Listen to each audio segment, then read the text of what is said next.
नमस्कार. आज आपण बनवत आहे कोल्हापुरी स्पेशल मटण थाळी, तांबडा पांढरा रस्सा. अतिशय सोपी रेसिपी आहे. चला तर मग रेसिपी पाहूया. या ठिकाणी अर्धा किलो मटण घेतलेलं आहे. ते स्वच्छ धुवून घ्यायचं. यानंतर 1 चमचा मीठ आणि 1 चमचा अद्रक लसूणची पेस्ट याला व्यवस्थित चोळून घ्यायची. हाताने व्यवस्थित अशी लावून घ्यायची. यानंतर 1 चमचाभर दही घालायचे.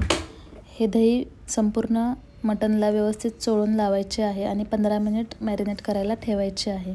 यानंतर एक कुकर गरम करायला ठेवला. त्याच्यामध्ये तेलावरती कांदा बारीक चिरलेला असा परतून घेतला. जास्त पण कांदा परतायचा नाही. आपल्याला याचा स्टॉक पांढरा पाहिजे, त्यामुळे कांदा जास्त तांबूस करायचा नाही.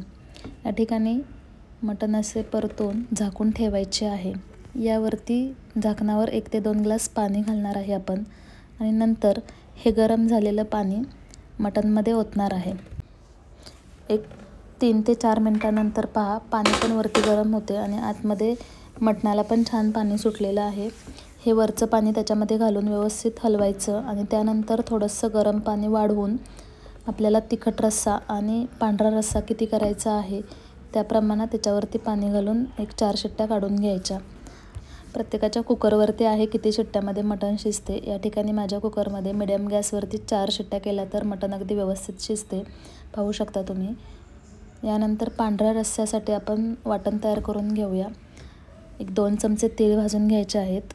1 चमचाभर खसखस भाजायचे आहेत. तीळ जास्तही लाल भाजायचे नाहीत, थोडेसे भाजून घ्यायचे आणि गॅस बंद करून त्याच्यावरती खसखस घालायची आहे आणि 5 ते 7 काजू घालायचे आहेत.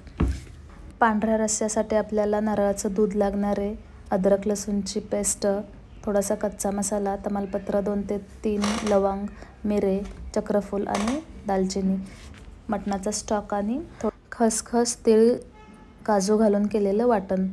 हे पहा, कच्चे मसाले सुरुवातीला भाजून घ्यायचे. यानंतर अद्रक लसूणची पेस्ट घालायची. हे थोडंसं तळून घेतलं की याच्यावरती ही पांढरी पेस्ट घालायची आहे. काजू, पांढरे तीळ आणि खसखस ही जास्त भाजायची नाही, थोडंसंच भाजून घ्यायची, म्हणजे याचा कलर बदलू द्यायचा नाही. हा मटणचा स्टॉक याच्यावरती घालायचा आहे. निम्मा स्टॉक मी लाल रस्सा बनवण्यासाठी ठेवलेला आहे आणि निम्मा पांढऱ्या रस्स्यासाठी वापरत आहे. पांढरा रस्सा करताना गरम पाणी वरतून घालायचे. आपल्याला किती रस्सा करायचा आहे त्याप्रमाणे. आणि 1 कप या ठिकाणी नारळाचं दूध घातलेलं आहे. ओल्या नारळाचं दूध काढून घ्यायचं आहे. तोच ओला नारळ याच्यामध्ये फोडणीला घातला तरीही चालतो आणि चवीपुरतं मीठ घालायचं आहे. यानंतर तिखट रश्श्यासाठी तयारी करूया. सुक्कं मटण आणि लाल रस्सा यासाठी हा कांदा आपण वापरणार आहे. कांद्याची पेस्ट, खोबऱ्याची पेस्ट, त्यानंतर अद्रक लसूण, 1 चमचा कसुरी मेथी आणि पांढरे तीळ, खसखस याची पेस्ट घेतलेली आहे.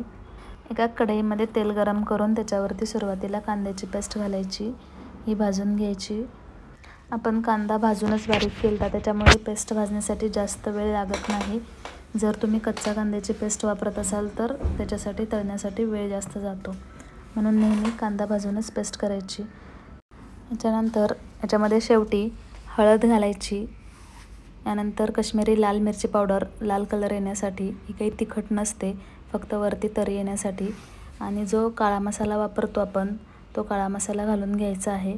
आपल्याला तिखट कसं आवडतं त्याप्रमाणे घालायचा. आणि थोडीशी 1 चमचावर जर कसुरी मेथी मटणच्या भाजीला घालून पहा, अतिशय छान स्वाद येतो आणि चविष्ट अशी ही मटणची आमटी होते.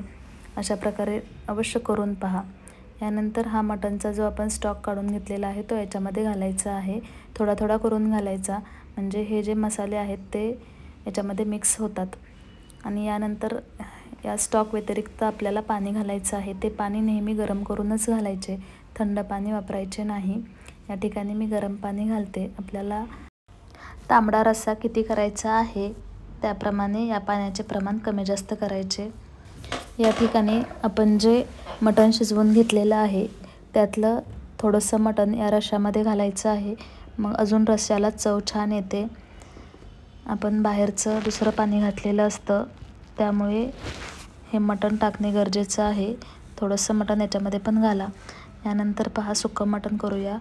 एका कढईमध्ये तेल गरम करून भाजलेल्या कांद्याची पेस्ट घालून घ्यायची आहे.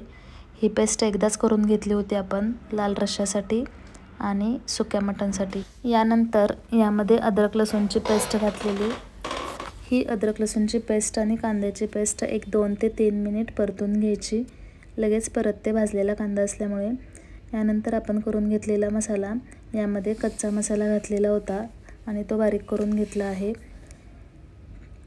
भाजलेले खोबरे हे पण व्यवस्थित परतून घ्यायचे आहे. खोबरे परतायला जास्त वेळ लागत नाही कारण ते परतून घेतलेले होते, म्हणून थोडंसं शेवटी टाकायचं.